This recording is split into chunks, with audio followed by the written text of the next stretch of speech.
La arquitectura de la antigua Roma es uno de los más significativos testimonios de la cultura del Imperio Romano. Adoptó el lenguaje de la arquitectura griega clásica y le fue agregando varias innovaciones originales.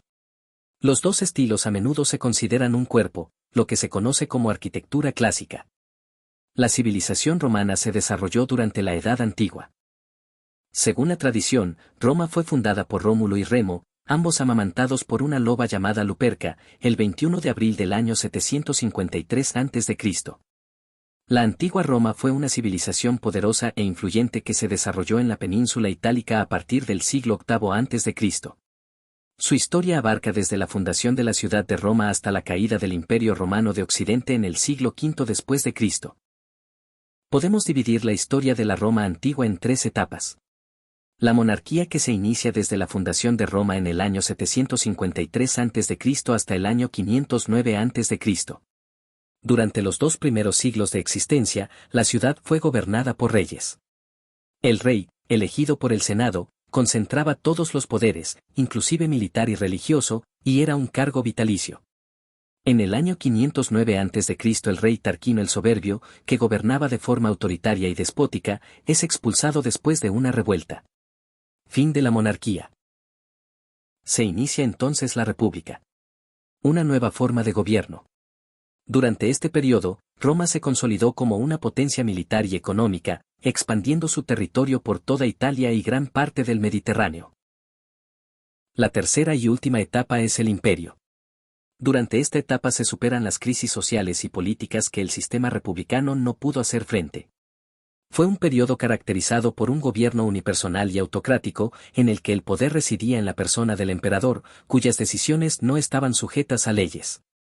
En este periodo, Roma alcanza su máxima extensión. Un imperio tan grande era difícil de manejar, surgen muchos conflictos que provocan la división, el imperio occidental con capital en Roma y el imperio oriental con capital en Constantinopla. Finalmente las invasiones del siglo V después de Cristo van debilitando el imperio romano de Occidente hasta que en el año 476 después de Cristo el pueblo germánico de los Herulios derrocan al último emperador de Roma, que contaba con 10 años de edad. El imperio de Oriente durará todavía cerca de 1000 años más. Pero esa es otra historia que veremos en el próximo video. La arquitectura romana empleó nuevos materiales, particularmente el hormigón, y tecnologías como el arco de medio punto, que salva el espacio abierto entre dos pilares o muros transmitiendo toda la carga que soporta a los apoyos. La arcada o arquería, que es un elemento arquitectónico sustentante vertical, compuesto por una sucesión o serie de arcos, que pueden disponerse en un solo orden o en varios superpuestos. En la fotografía vemos el acueducto romano de Tarragona, España. La bóveda de cañón se utilizó por primera vez en la antigüedad, por civilizaciones como los egipcios, los mesopotámicos y los romanos. Los romanos fueron los que perfeccionaron la técnica de construcción de bóvedas de cañón y la utilizaron en una gran variedad de edificios, como acueductos, puentes y basílicas. Observen el empleo de las bóvedas de cañón, usadas para cubrir áreas rectangulares en la Basílica de Magencio en el Foro Romano. Fue el último y más grande edificio de la época imperial construido en esta parte de la ciudad. Otro elemento característico de la arquitectura de la antigua Roma fueron las cúpulas, las cuales se utilizan para cubrir un espacio de planta circular, cuadrada, poligonal o elíptica, mediante arcos. Aquí vemos una sección de la cúpula del Panteón de Agripa en Roma. Vista de la cúpula desde el interior. La luz ingresa por el óculo, un círculo de 9 metros, va modificando su intensidad y su ubicación según el momento del día. Otro de los aportes romanos a la arquitectura son sus órdenes.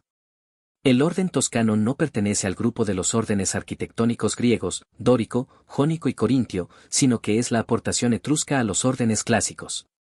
Es una simplificación del dórico, muy utilizado y difundido por los romanos. El fuste es de sección circular, normalmente liso. Sin estríadas, a diferencia de los tres órdenes clásicos griegos que son estriados. La columna toscana, a diferencia de la dórica griega, se apoya sobre una base, al igual que los órdenes griegos jónico y corintio. Todos los componentes del capitel y del entablamiento son lisos. Observen las columnas toscanas de la planta baja del Coliseo de Roma. El orden toscano se ha empleado mucho en el mundo. Por ejemplo, en los Estados Unidos, muchas casas de las plantaciones antes de la guerra estaban adornados con columnas toscanas. Columnata de la Universidad de Virginia, Estados Unidos. Nos falta otro orden, que es otra de las aportaciones romanas a los órdenes clásicos. El orden compuesto. En proporciones y elementos compositivos es idéntico al orden corintio, con dos variaciones: la base es más rica en molduras y se asemeja a un fuste dórico invertido, mientras que el capitel es una mezcla o composición, de ahí el nombre del orden, que combina las volutas del capitel del orden jónico con las hojas de acanto del capitel del orden corintio.